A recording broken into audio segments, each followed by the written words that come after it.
Good morning, everyone, and welcome to Urban Update. I'm Byron Barnett. With 34 of the world's 50 least developed countries being in Africa, most of the continent has been perceived as one of a hunger and disease-stricken area. Yet, many African countries have experienced progress in their efforts to reform economically. For some, the economic development must improve if widespread poverty is to be reduced. The International Monetary Fund has expressed that other countries within Africa can join in the drive towards economic globalization, but there are still factors which could continue to hold them back. Here to join me in discussing this African dilemma is Nathaniel Raymond. He's an advisor at Oxfam America who works on humanitarian emergencies. He's worked extensively in Ethiopia on drought and conflict issues and has been deployed to respond to the tsunami in South Asia, the war in Afghanistan, and the aftermath of Hurricane Katrina here in the United States. Raymond is a frequent commentator in the national media on humanitarian and human rights issues in Africa. Professor Abiola Ayerli is a visiting Harvard professor of African and African American studies. He has several published works on African literature and is a member of several elite organizations, including the African Studies Association. Hannah Martinez is an intercultural specialist from Ghana, West Africa. She has a great passion for Africa and has spent a number of years studying it and searching for ways to help the continent. And Faisal Ahmedetsian is a second-year student at Harvard Law School. He is also president of Harvard's African Law Students Association, a student group for law students interested in African issues. He's also taught an introductory international relations course and interned at the Ministry of Foreign Affairs in Addis Ababa, Ethiopia. Welcome to Urban Update, everyone. Thanks for coming in. Thank you. Yes, well, let me start with you, Professor Ayerli, and I'd like to maybe just send this question around to everyone. In terms of, when we talk about economic reform and Africa as a continent being a player in the global economy, do you look at the glass half empty or half full?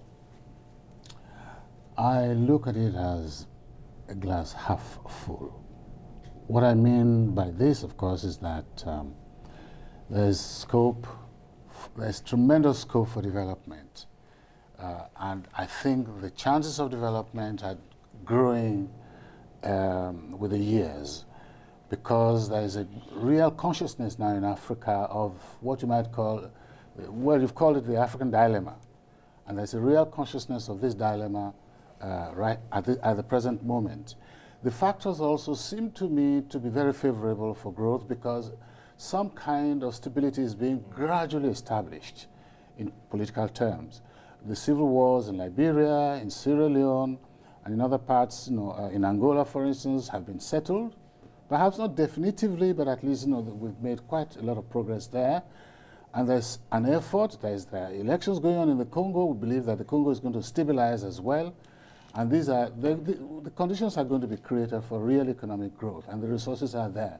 So I'm optimistic. That's what I really want to stress. Nathaniel Raymond, what do you think? The glass half empty or half full in terms of Africa economically? I say it's half full, but we need a bigger glass. And what I mean by that is right now Africa is being held back by many factors, not just conflict, as the professor mentioned, but AIDS. I think chief among these factors, which we often forget, is unfair trade rules that are really keeping Africa out of the international marketplace.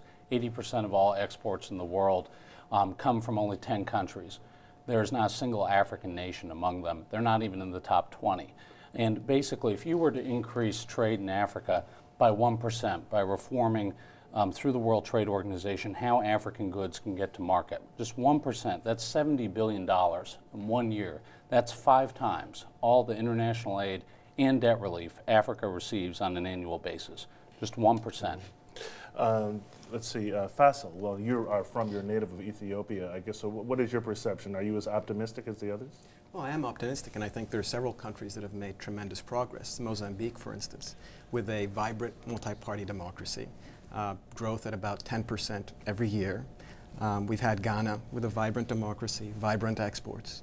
The same for South Africa. But just to add to what Nathaniel has said, I think there are several factors, some of them internal and some of them external, that can hold us back. The external factors, I think, one that Nathaniel has obviously mentioned, is the issue of trade.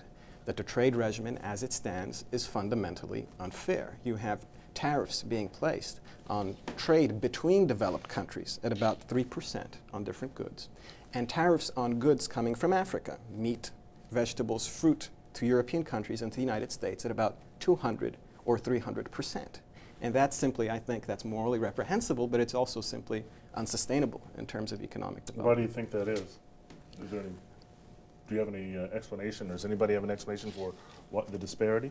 Well, the disparity, and Hannah can jump in here in a second, the disparity is basically because Europe and Asia has had a seat at the table in a really important strategic way. Africa has basically been an afterthought, I think, in U.S. foreign policy for a long time. We are giving a lot of money in aid to Africa, not as much as most Americans think, but Africa is losing more due to these unfair trade rules than they're gaining in international aid and investment. Hannah Martinez, let me get you in here. What is your perception of the difficulties that are holding Africa back?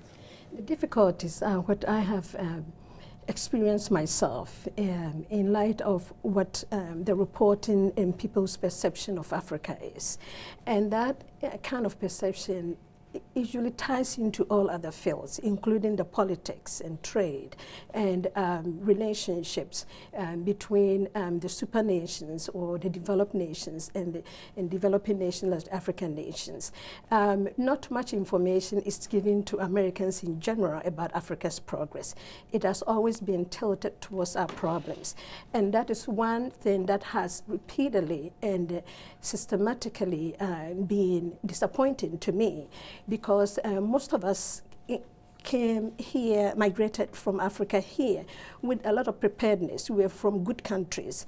When you look at the African traditions and African way of life, and even with colonization, and prior to that, the 300 years of slavery, after colonization, when African leaders work very hard. As a matter of fact, before the colonial times, they have struggled very well, like the rest of the world, to get their independence. These are African, very able leaders who are intellectuals, but America doesn't know about them, about the progress Africa has made, and we need to start to give much more complete information on Africa. Okay, we're going to continue our discussion. We will talk about some of the more success stories in Africa. Stay tuned. We'll be back with more on Africa and the global economy.